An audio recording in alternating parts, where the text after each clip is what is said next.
Hello and shalom everyone, एक बार फिर से आपका बहुत बहुत स्वागत है। और आज के इस वीडियो में मैं आपके साथ बात करने जा रही हूँ एक ऐसे वचन की जिसको शायद आपने पढ़ा तो होगा लेकिन उसकी गहराई आपने जानी ना होगी। भजन संहिता 126 जब आप पढ़ते हैं तो वहां पर बात की गई है कि हम परमेश्वर की महिमा करेंगे, हम परमेश्वर के अच्छे कामों को देखेंगे और ऊंचे आवाज में हम हमदो सना गाएंगे। और साथ ही लिखा है कि नेशंस भी और लोग भी देखेंगे और परमेश्वर की महिमा करेंगे। अब आप सोचेंगे कि इसमें ऐसी कौन सी बात है, ये तो हम जनरली भी साम्स में पढ़ते आए हैं। ज़बूरों की पोथी में बहुत सारी ऐसी चीजें लिखी हुई हैं जिनमें हम परमेश्वर की महिमा की बातें करते हैं। लेकिन चले, मैं चाहती हूं कि आप एक बार पढ़ें वर्स नंबर 2, साम्स ज़बूर भजन संहिता 126 का। लिखा है, तब हम आनंद के साथ हंसने और जय जयकार करने लगे। तब जाति जाति के बीच में कहा जाता था, यहोवा ने इनके साथ बड़े बड़े काम किए हैं। ओके, अब अगर आप इसको एक्चुअल ट्रांसलेशन देखें, इसकी जो इसकी ओरिजिनल ट्रांसलेशन है, वहां पर इसका मतलब यह है कि हमारा मुंह परमेश्वर ने हंसी से और हमारी जीभ ऊंचे स्वर की, ऊंची आवाज के गीतों के साथ भरी है। क्या मतलब हुआ? यानी परमेश्वर ने हमारी जिंदगी में ऐसे काम किए हैं कि वो हमारे मन में, हमारी जिंदगी में घर कर गई हैं वो चीजें। और जब हम बोलते हैं, हम उन चीजों के बारे में सोच कर बोलते हैं। ओके, चले मैं आपको एक चीज बताती हूँ। As a matter of fact, communication experts इस बात को कहते हैं कि एक नॉर्मल ह्यूमन बीइंग इतने लफ्ज एक दिन में बोलता है जिससे 20 पेजेस आप भर सकते हैं अगर आप उसको इन राइटिंग लिखें तो। और इसका मतलब ये हुआ कि 300 पेजेस की अगर आप लगाएं तो एक महीने में 2 किताबें लिखी जा सकती हैं। यानी एक साल में 24 किताबें आप लिख सकते हैं 300 पेजेस की। Oh my goodness, this is like too much. यानी आपके इतने सारे वर्ड्स कहीं से तो आते हैं, कहीं से तो वो सोच पैदा होती है, कहीं से तो उस सोच का जो आधार शुरू होता है, कहीं से तो वो फाउंडेशन लेके जाती है। कोई तो सोर्स है जिससे आप इतना कुछ बोल पाते हैं जो आपके अंदर आता है। तो आज मेरा क्वेश्चन आपसे ये है कि आपके मुंह में क्या भरा हुआ है। अब यहां पर जब आप पढ़ रहे हैं भजन संहिता 126, ज़बूर 126 के 2 में लिखा है कि हम आनंद से हंसने और जय जयकार करने लगे। और इसकी ओरिजिनल ट्रांसलेशन में लिखा है कि हमारा मुंह हंसी और हमारी जीभ ऊंची आवाज के गीतों से भरी हुई है। यानी आपके मुंह में जो भरा हुआ है वही तो आप बोलेंगे। आपके मुंह में क्या भरा हुआ है?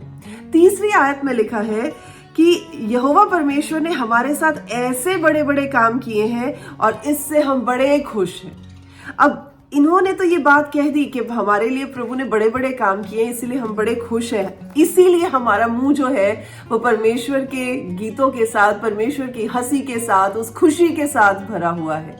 लेकिन अगर मैं आपको बोलूं कि ये 3रा जो वर्स है वो आपको अगर लिखने का मौका दिया जाता तो आप क्या लिखते? यहाँ पर तो इस भजन संहिता लिखने वाले ने, भजनकार ने बड़ी अच्छी बात कह दी है, क्योंकि वो तो ऑलरेडी ही परमेश्वर की महिमा से भरा हुआ है। उसने ये गीत लिखने से पहले ये सोचा नहीं होगा कि वो क्या लिखेगा, लेकिन जो उसके अंदर था उसने उसी को प्रकट कर दिया, उसी को साम की शक्ल दे दी और उसने उस चीज को, अपने मन की बातों को लिख दिया। अगर आपको परमेश्वर बोले कि हाँ जी आपको ये 3rd वर्स में लिखना हो कुछ, तो आप क्या लिखेंगे? तो ऐसा तो नहीं कहीं आप लिखेंगे, हाँ परमेश्वर ने मेरे मुंह को तो आनंद से भर दिया लेकिन अब मैं कुछ और भी चाहता हूँ। हाँ परमेश्वर ने मेरे मुंह को आनंद से तो भर दिया लेकिन अब मैं इससे बेहतर करना चाहता हूँ। हाँ परमेश्वर ने मेरा मुंह आनंद से भर दिया लेकिन अभी भी मैं सैटिस्फाइड नहीं हूँ। हाँ परमेश्वर ने मेरा मुंह आनंद से भर दिया और अभी भी मैं ये सोच रहा हूँ कि मैं आगे क्या करूंगा। तो देखिए, जब आप ऐसी चीजें सोचते हैं तो इसका मतलब कि अभी भी परमेश्वर ने आपके मन में और आपकी जिंदगी में काम नहीं किया है, या शायद आपने उस काम को रिकॉग्नाइज ही नहीं किया है। यहाँ पर भजनकार उन कामों को सोच रहा है जो प्रभु ने उसके लिए किए हैं और वो सिर्फ अच्छी अच्छी बातों के लिए परमेश्वर को थैंक यू देना चाहता है। वो अच्छी अच्छी बातों के लिए परमेश्वर की महिमा करना चाहता है। वो फॉल्ट फाइंडिंग नहीं कर रहा यहाँ पर, लेकिन वो हर अच्छी चीज के लिए परमेश्वर का धन्यवाद देना चाहता है। सो अगर आपको ये बात कही जाए कि आप क्या कहेंगे यहाँ पर, तो आप ये कह सकते हैं कि परमेश्वर, मेरा मुंह आपने हंसी से भरा है, मेरा मन आनंद से भरा है, इसलिए क्योंकि मैं आपके उन सारे कामों को देखकर इतना खुश हूं जो आपने मेरी लाइफ में किए हैं। प्रभु आपने मेरी जिंदगी को बहाल किया, मैं उसके लिए खुश हूं और मेरा मुंह आनंद से भरा हुआ है। परमेश्वर आपने मेरी जिंदगी को एक बार फिर से हरा भरा कर दिया है, मेरी जिंदगी में ऐसा अच्छा काम कर दिया है। जो भी आपको अच्छी चीजें दिखती हैं, जो भी आपको ब्लेसिंग्स दिखती हैं, वहां पर आप इन बातों को बोलकर कह सकते हैं कि परमेश्वर, इसलिए मैं आनंद के साथ आपका गुणगान करूंगा।